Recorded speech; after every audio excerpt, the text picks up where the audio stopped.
Focus on outcomes, not process. What works well is bueno.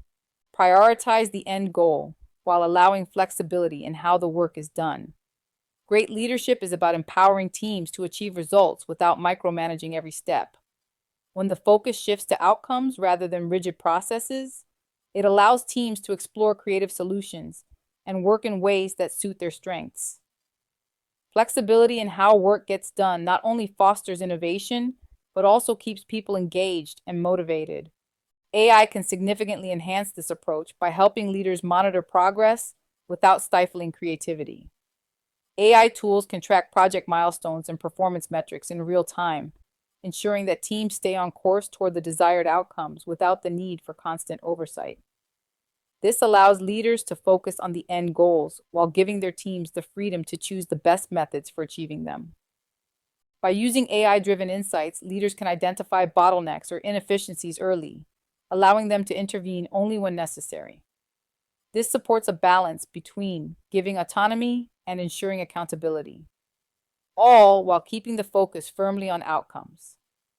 When leaders prioritize the end goal and allow flexibility in how the work gets done, supported by AI, teams can operate with greater freedom and creativity while still delivering on expectations.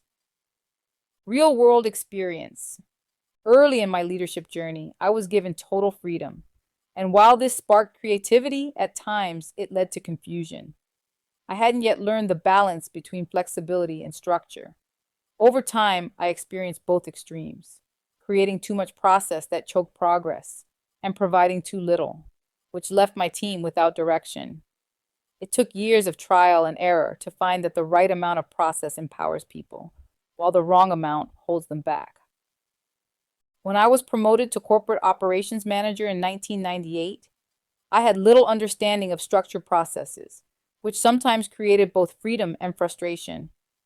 By 2002, while studying for the Project Management Professional (PMP) exam, I was introduced to the Project Management Institute's PMI, Project Management Body of Knowledge, PMBOK. The exam was challenging, but I was eager to apply what I learned. Initially, I tried to implement everything from the PMBOK, but soon realized it was more effective to tailor its practices to the specific needs of my organization and projects. This customization provided the flexibility necessary for success while maintaining enough structure to keep things on track.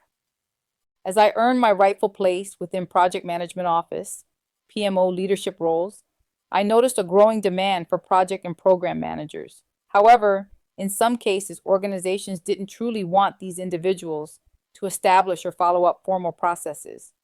Instead, they expected them to handle administrative tasks like scheduling meetings and taking notes. This undervalued the project management role, which is fundamentally about driving strategic initiatives. I consistently advocated for project coordinators in decentralized structures to handle administrative work, while reserving skilled project managers for higher value tasks in centralized PMO roles. One of my most trusted advisors, Mika, a wise colleague I had hired across multiple organizations, offered valuable advice that shaped my leadership. He told me how another female leader he respected, a VP over a PMO, came in, listened to the teams, and let them define the processes with minimal input. She provided overall guidance but allowed the team to lead, and Mika said it worked. Following Mika's advice, I applied this approach at my next PMO position. I let the team map out deliverables and processes, and as part of our team building efforts, I took them go-kart racing. It was not without complete resistance. However, this balance of autonomy and structure created a stronger, more engaged team than the one that existed before I joined the organization. Micah also shared another key insight. Process is about structured coordination and communication. If someone doesn't want this type of process, they don't need a project manager. This reinforced my commitment to just enough methodology, GEM, where minimal yet effective processes facilitate collaboration without stifling creativity. The importance of structured processes became clear to me when I applied Six Sigma, a broader methodology for process improvement, and its DAMEC framework. Define, measure, analyze, improve, control to solve specific problems. These tools helped us replace a legacy system with a commercial off-the-shelf COTS solution designed to scale for 500,000 members. However, I also saw firsthand how going overboard with these approaches can negatively affect a team's psychological safety, overwhelming them with rigid structures and excessive steps. This experience deepened my understanding that frameworks like Six Sigma and PMBOK can create clarity. But process alone isn't everything. The goal is to serve people, not burden them. If teams feel suffocated by too many rules, it can lead to burnout, stress, and a lack of psychological safety. As I evolved as a leader, PMBOK's principles of stakeholder management, risk assessment, and process integration further refined my approach. I learned that while frameworks provide essential guidelines, they should never overshadow outcomes. The structure should guide teams toward clear objectives, foster innovation, and ensure the well-being of the team. In areas of project and portfolio management, PPM, standardization and simplification were key to driving success. Initially, many projects lacked a baseline to track performance, and deadlines were frequently missed. By establishing a clear baseline and implementing key performance indicator, KPI metrics, we saw significant improvements in on-time project delivery. For example, by streamlining processes, we reduced project delays and saw a noticeable decrease in customer complaints. This not only improved operational efficiency, but also bolstered the psychological safety of the teams I led. Providing clarity, reducing frustration, and setting realistic goals helped the team feel supported and confident in their ability to succeed. I also applied the Scaled Agile framework, SAFe processes, supported by Azure DevOps, ADO, tools, to enhance team performance and psychological safety. By using ADO dashboards, the team could visually track progress, whether it was defining acceptance criteria or closing out user stories. Seeing the data on dashboards fluctuate based on our goals created a sense of transparency and motivation. Teams were energized by the immediate feedback, with data driving their actions and increasing their ownership of the outcomes. This approach not only streamlined project management, but also made everyone feel secure in their role, reinforcing their confidence as their contributions directly impacted measurable success. I'll never forget one of the most eye-opening moments of my career. I was working at an organization where it felt like progress was constantly being blocked. Customers had to navigate endless layers of bureaucracy just to get their projects approved. One afternoon, a clairvoyant friend came to visit, and he described it as a place where everyone felt trapped by the system. Those words hit me hard because they captured exactly how it felt. Employees were overwhelmed by unnecessary administrative tasks, and customers were left frustrated and exhausted. At that moment, I knew something had to change. I committed myself to advocating for just enough methodology, GEM, a balanced process that would streamline operations and truly serve both the organization and its people without overburdening anyone. But despite my best efforts, I couldn't push it through. So, when a recruiter contacted me on LinkedIn about another role that aligned with my background, I seized the opportunity. There were times when the stress became overwhelming. Some of us would slip away to our cars, the copy room, or any quiet corner we could find, just to take a moment and pray. We'd gather, 2 or more, standing together, trying to make sense of it all, and asking for grace to get us through.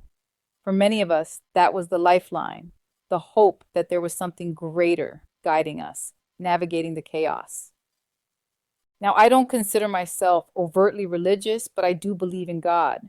I was raised Catholic, and for a few years I attended non-denominational churches in Las Vegas. I used to joke that I got saved in Sin City, and my MySpace name back then was God's Child. During that time, I found solace in Christian music, using it to calm my mind after tough days at work. Some of my favorites were Britt Nicole, Lauren Daigle, Mercy Me, Matthew West, Natalie Grant, Hillsong United, Jeremy Camp, Plum, The Afters, Chris Tomlin, Francesca Battistelli, Jamie Grace, Blanca, Unspoken, Royal Taylor, Phil Wickham, Newsboys, The the City Harmonic, Sidewalk Prophets, and Passion, among many others. Today, I see myself as more spiritual than religious, and I deeply respect any and all ways people choose to practice their faith.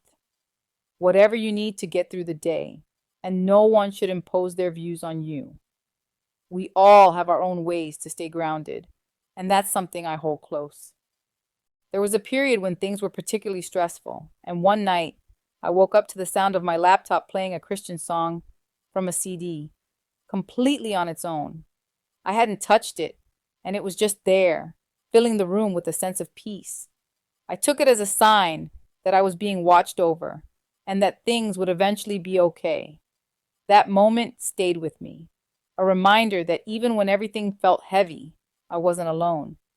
Yet I've seen how personal beliefs can blur professional boundaries in ways that don't feel right. I recall a leader who once asked if I knew someone who had worked at another place because they thought that person would fit the role, simply because they went to the same church. That was off-putting. Their church affiliation should not have been a factor in considering them for the role. Early in my career, I was taught to avoid discussions around sports, politics, and religion at work to prevent unnecessary drama. Yet I have witnessed leaders openly engage in those topics, basing their views and decisions on those connections rather than on whether someone was truly fit for the job and could deliver results. This is due to the fact that people always go with what is familiar. When that new opportunity came along, I jumped through a series of interviews and hoops and finally received the offer letter. This time, I refused to settle for less than I deserved, even when it meant taking a salary decrease. As I had done back in 2003 and many times after, I chose to protect my peace. Because in the end, it's not just about the job. It's about creating a space where we can thrive without losing ourselves in the process. Throughout my career, I established and rebuilt processes, each time with greater flexibility. I focused on building frameworks that provided enough structure to hold people accountable, but allowed room for creativity and growth.